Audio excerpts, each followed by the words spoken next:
We have thus far analyzed all the various three-way DR models. Now let's go through the requirements for three data center business continuity and DR.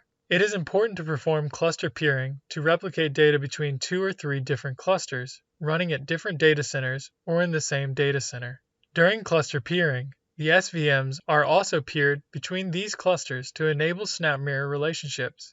Let's click on Configuration, Cluster, Cluster Peer to check for peers that are already established. I can see that 2 clusters running in different data centers are already peered, and their status is shown as available. To peer any new clusters, click Create and pass the intercluster lifts of both clusters and share a common passphrase to peer. Similarly, you can select SVM peers in the same configuration tab and peer the SVMs that are hosting the database application volumes. In this demo, SVM_ORCL_EBI is peered to 2 different storage SVMs, running in different clusters with the status shown as peered. For the models above, it is important to follow storage layout best practices. The general rule of thumb for better performance in a mission-critical environment is isolation. In such cases, simply replicate all the dedicated volumes to secondary DR storage.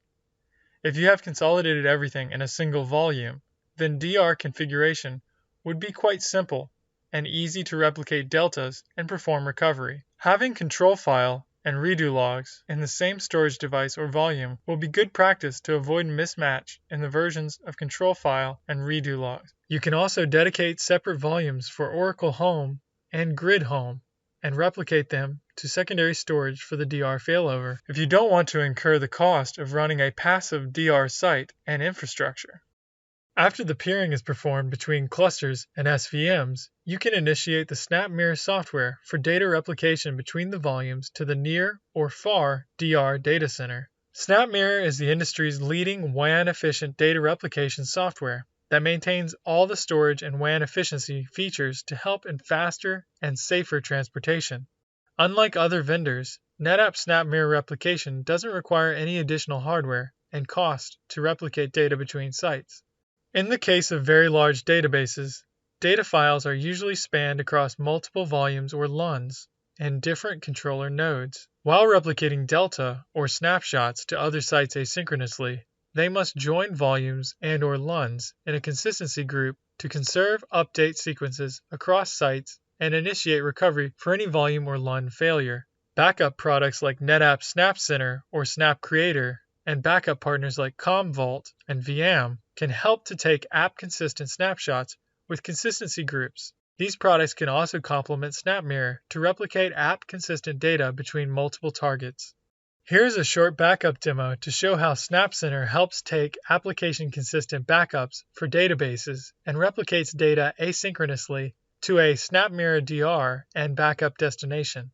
This is the dashboard page after you log into SnapCenter. 3 steps are needed to run an on-demand backup or scheduled backup. The first step is to add the storage system. Here, let me add storage cluster to SnapCenter.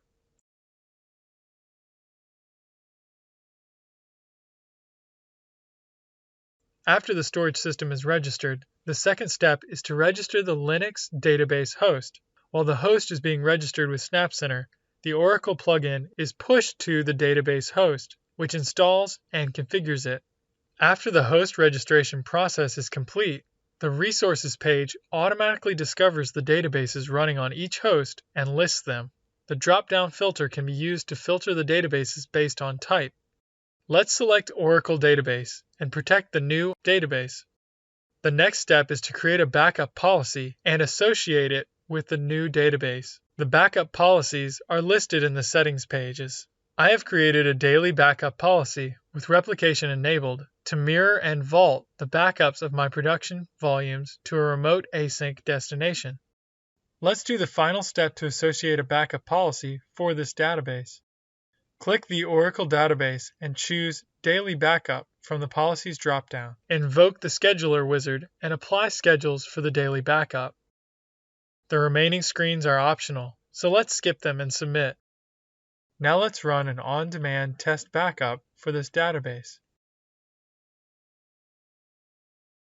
As you can see, the backup progresses and completes, but multi-target replication is in progress. The topology view for this database seems to be updated with snapshot details in all 3 destinations. Let's click the mirror destination and check the number of snapshots. SnapCenter records 2 backups for every full backup operation, one for data and the other for log. You can independently operate the backups from Vault to perform clone, copy, restore, or mount operations. On the other hand, these application-consistent backups in the mirror or DR destination helps with manual and scripted asynchronous DR recovery and failover. The overall DR procedure is pretty simple and can be automated. Here are the high-level steps. First, we assume that the DR host and the network are already available, with Oracle Home and Grid Home configured as the same as for production. Second, the mirror relationship, synchronous or asynchronous, must be quiesced and broken off from the primary volumes before we can mount them to the DR host to bring up the services. The only difference between asynchronous DR and synchronous DR is that point-in-time or SCN-based recovery is not required for the database application in the synchronous use case. For Metro Cluster, everything is automated in this stretched storage cluster, and therefore it doesn't require any manual intervention. Refer to the latest synchronous DR video called Archive 0 RPO using the new snapshot Synchronous. This video explains step-by-step how to perform the near DR synchronous failover from production. The overall DR procedure is pretty simple and can be automated. In this video, we assume the DR host is already available with Oracle Home and Grid Home configured the same as for production. The steps are mostly similar for asynchronous failover, except for a few RMAN recovery commands to bring up the database. In general, there are 2 DR scenarios that require attention when designing a solution. The first scenario is where the DR infra is already running passively with the required compute, VMs, network, and updated application binaries, like Oracle and Grid binaries, configured as seen in the Sync DR video. The second case, where we need to bring up a few infra from scratch, apart from the Oracle Storage DR host. We then try to break the relationship from primary storage and mount the 2 mount points from the DR secondary, for example Oracle and Grid Home, and reconfigure them using the clone.pl Perl script. Thank you for watching.